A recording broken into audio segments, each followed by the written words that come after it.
Hello everyone, Flapjack Pants here. Welcome back to another episode of the Let's Play series. And today, we have a gigantic project planned. For basically the entire time that I've been creating this city, I've been basing my entire storage system out of this little house right here. Just these few chests have been basically running this entire empire. And frankly, I'm starting to outgrow the system completely.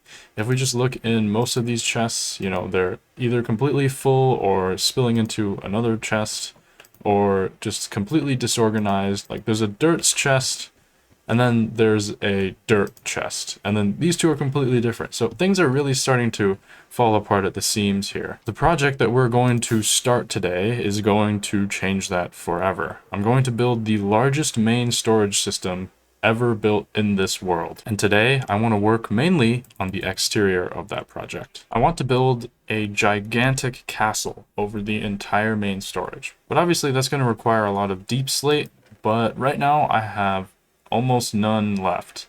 So we need to go and mine a lot more. Now originally, this right here in the middle of this base was supposed to be an elevator down to a mine, but a while ago the elevator broke and I never bothered to fix it. So because we're going mining for the first time in quite a while, I think it would be fitting that we fix up this elevator first. If we just crack this open, yep, as you can see, this goes all the way down to bedrock level. I have the schematic loaded up. All I have to do is make this tactical jump right here. Yes! Okay.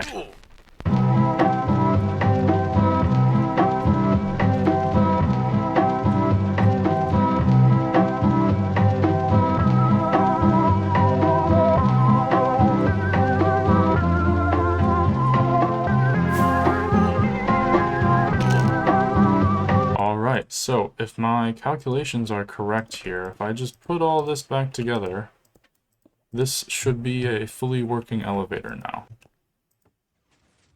Yep, here we go. Now that we're here at the very bottom, let's just test to make sure this goes back up. And yeah, our elevator is totally fully working. Before we go down and start mining though, I want to enchant up a few more fortune pickaxes. I got these a long time ago doing a bunch of end raiding.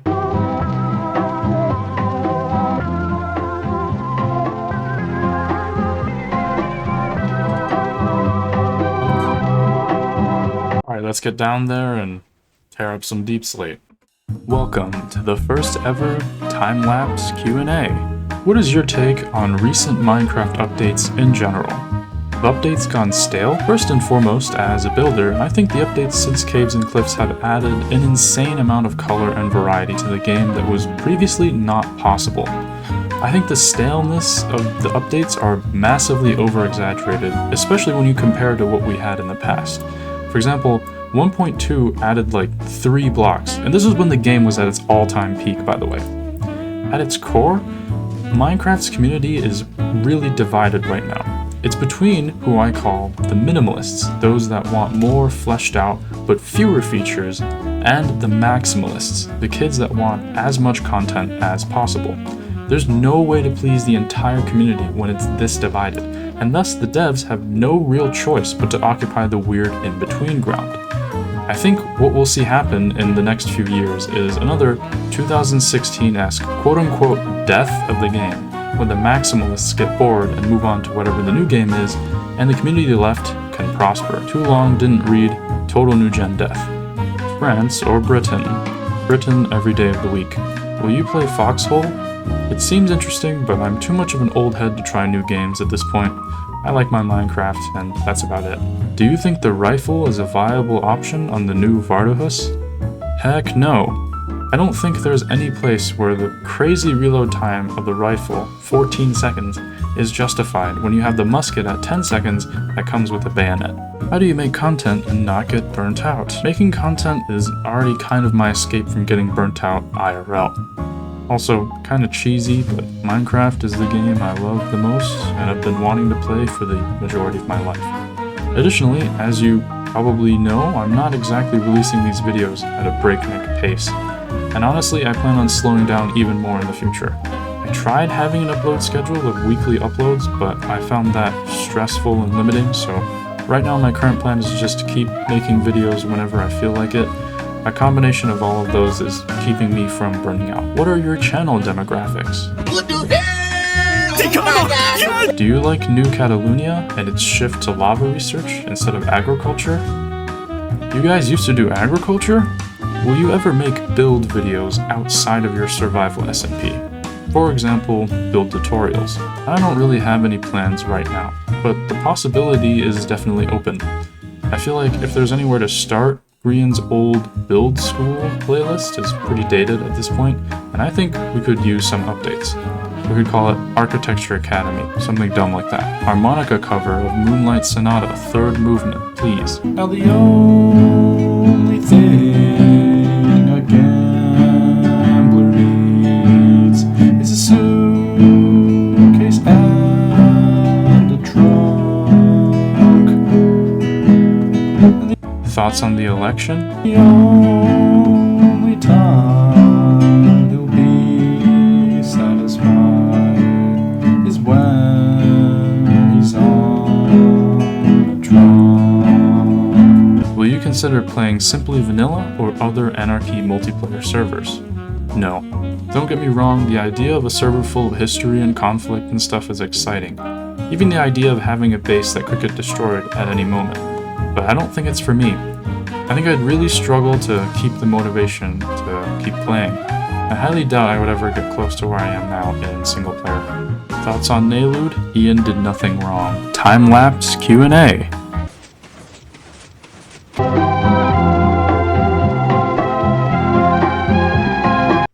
Alright, so that was quite a long mining session, but basically we have all of the cobble deep state that we'll need. And we also got a very good amount of redstone and diamond as well from all of this. The next material that we're going to need an absolute ton of is acacia logs.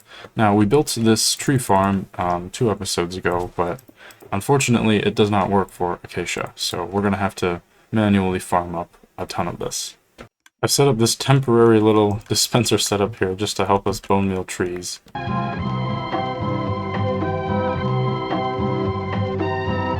That should be enough acacia logs. So with that all being done and dusted, I've prepared here a bunch of materials that we can all craft into everything that we need for this project today. I have pretty much a schematic of the entire build that we're going to be doing today, so I'll just be going through this.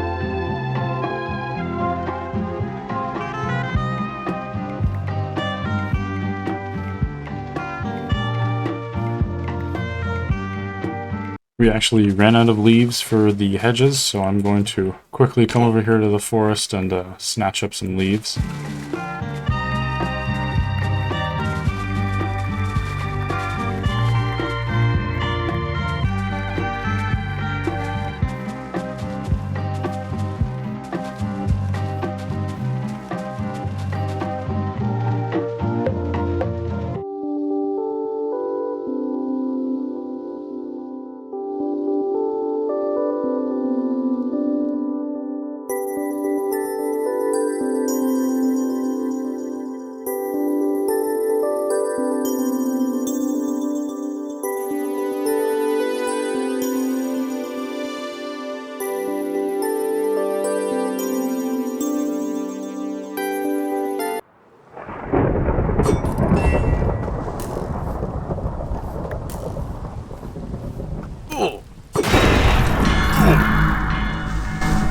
I've managed to get myself resituated. I recovered all my gear. But I think we might lay off on any more skull hunting for just a little bit.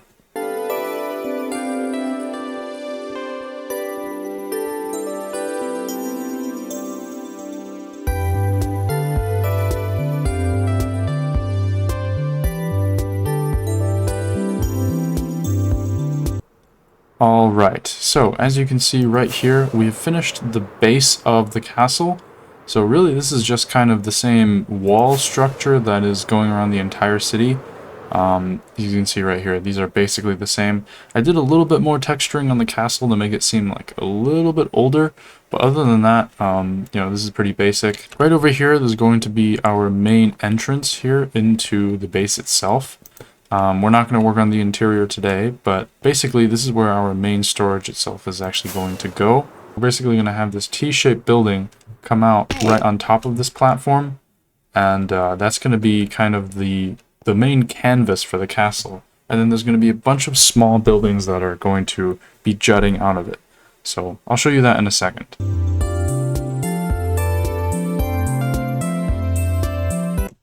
Alright, so for this door right here, we're going to use a pretty typical brown gradient. So we're going from oak logs into brown terracotta and then into black terracotta. So basically this will create a nice shadow effect. I'm also using dark oak in the middle here so that it kind of looks like it's a gigantic double door. Of course, down there we have normal spruce doors. It kind of looks like this. As you can see right here, I kind of made the shadow kind of bend over here the middle, so it kind of adds a little bit more depth to the two individual doors, so they don't just look like one gigantic door from a distance. See, it kind of separates them.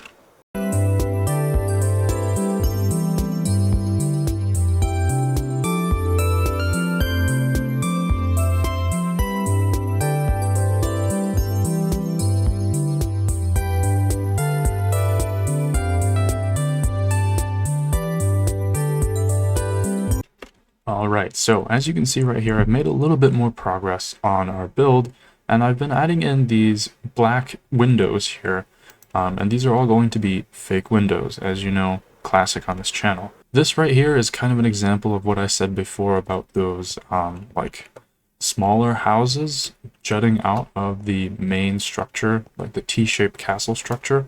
There's going to be a ton of different smaller buildings that look like this jutting out. It's going to create a very kind of chaotic but interesting shape to everything. So this is another example right here. And you know, all of these black window areas, basically most of them are going to be sticking out as well.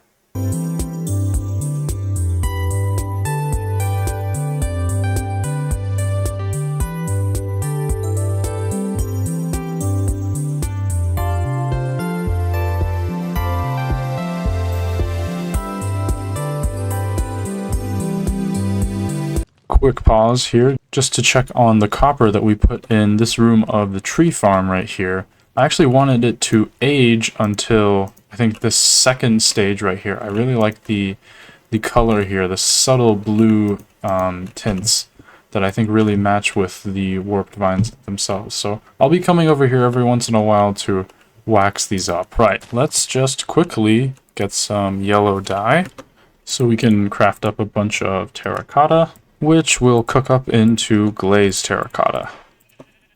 And I'll also gather up a little bit of glow lichen here. Using all of those materials here, I'm going to make our first rose window. So as you can see right here in this schematic design, I used glass, but I actually think if we stick to something like glazed terracotta, it'll create a really colorful effect on the outside. It'll really contrast with the gray colors that we're using specifically. The main point is just to be colorful and be really contrastive.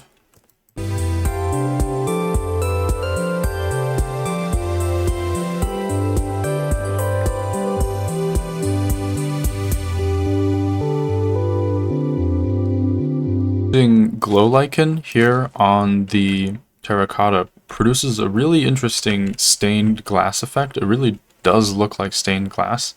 If I turn off my rendering and look from a distance, like, it's hard to tell that that's glazed terracotta there. Once we have a lot of it, it'll be a pretty convincing effect. So now that we've finished one window here, yep, it's basically going to look just like that. And that kind of brings me to the design of this castle in general. So from certain angles of this castle, it's going to look a little bit more like a cathedral almost. Of course, all of these small buildings I talked about earlier jutting out is going to be a different kind of vibe, but the rose windows here are going to be duplicated up here, there, and all across the back as well.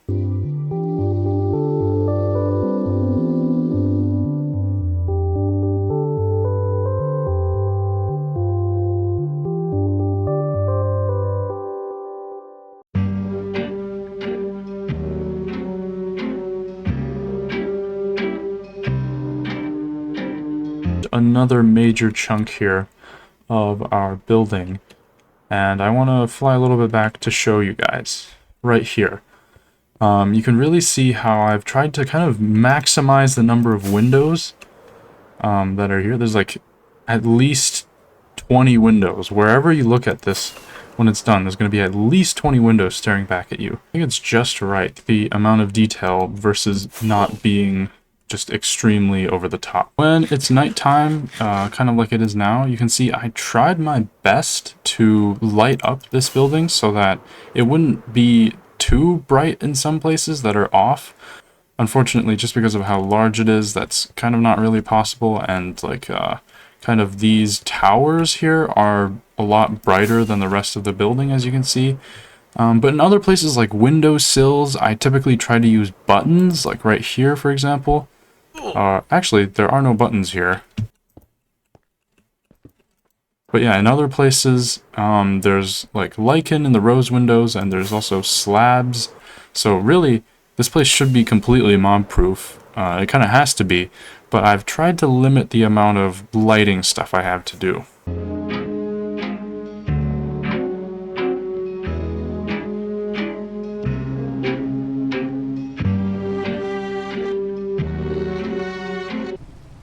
It is currently thundering, but I think we got enough mob heads in the past 2 episodes, so I'm just gonna skip this thunderstorm. You know, I've just realized this is actually the 4,000th day in this world, and I don't know. I'm feeling a little bit strange right now. The castle is really coming together at this point. I'm basically getting to the roof. Man, 4,000 days. I guess we can let off a few fireworks, celebrate. Here's to the next 4,000.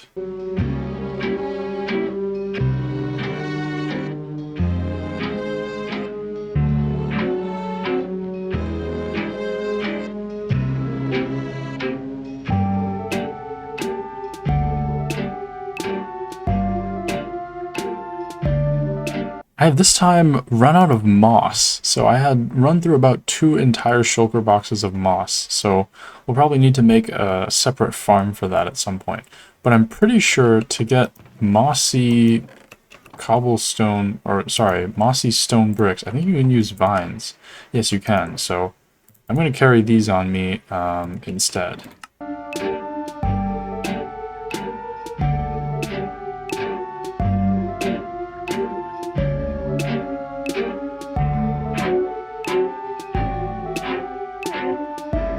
We have exhausted literally 100% of the white wool and the black wool that we have, so we're going back to the old way, crafting up a bunch of string.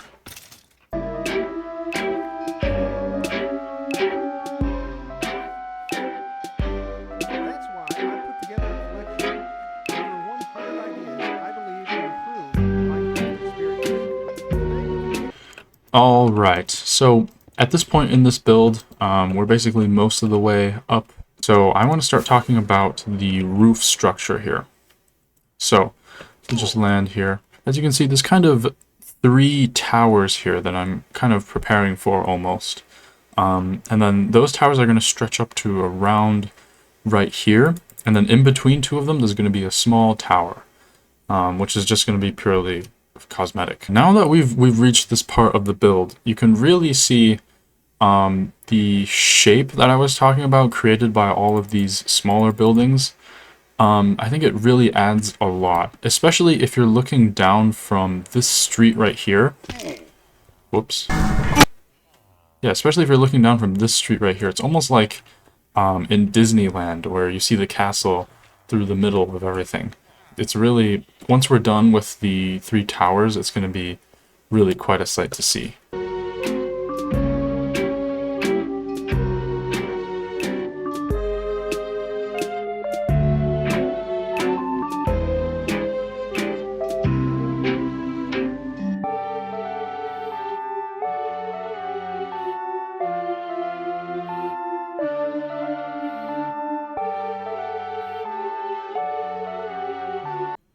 Alright, So I'm on the last stretch of this castle. I think it's been something like 100 days working on this project, and I'm going a little bit nuts, frankly.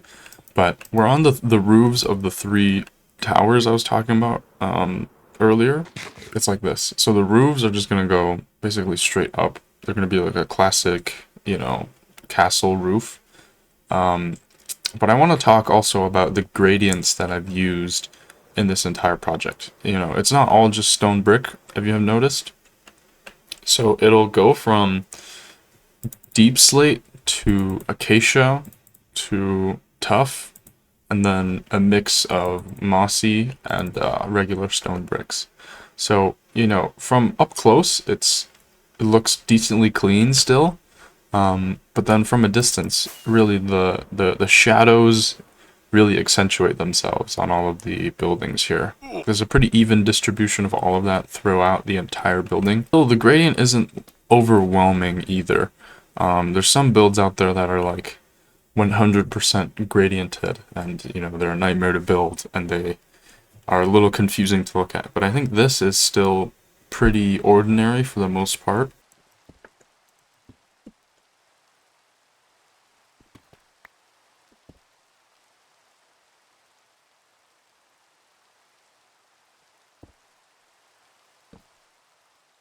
And that is it. Oh my god. Man, this project has taken about a week total time, probably something around, 100 days. Oh boy. This is kind of like a new era in the city. The first era was just getting everything set up. The second was right before building this building, setting up the infrastructure. And now we're kind of in the final, I don't want to say final era, but a new one for sure in the city. Just look at how this looms over the landscape, even from here in the old city. In fact, if we head over to the mansion, you could probably see it from there even. Yep, this is definitely going to be the iconic skyline of the new city. Alright guys, so the last thing I wanted to do in this episode was to light up the inside of the castle, because, there's a lot of dark spots that I missed on the inside, and there's like a ton of mobs spawning in there. So to mitigate that, I'm going to make a night vision potion so that I can more easily find the dark spots. I've got about 24 minutes worth of night vision. Let's just take a peek into here. Yeah, as you can see, there's tons and tons of dark spots. This is almost like a classic ravine. But as soon as we drink this, all clear.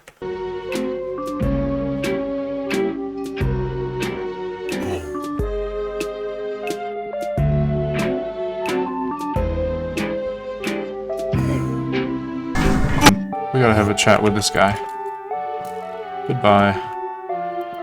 Oh, creeper just blew up. Right, so it's been a couple of minutes. I think I've got all of the major dark spots.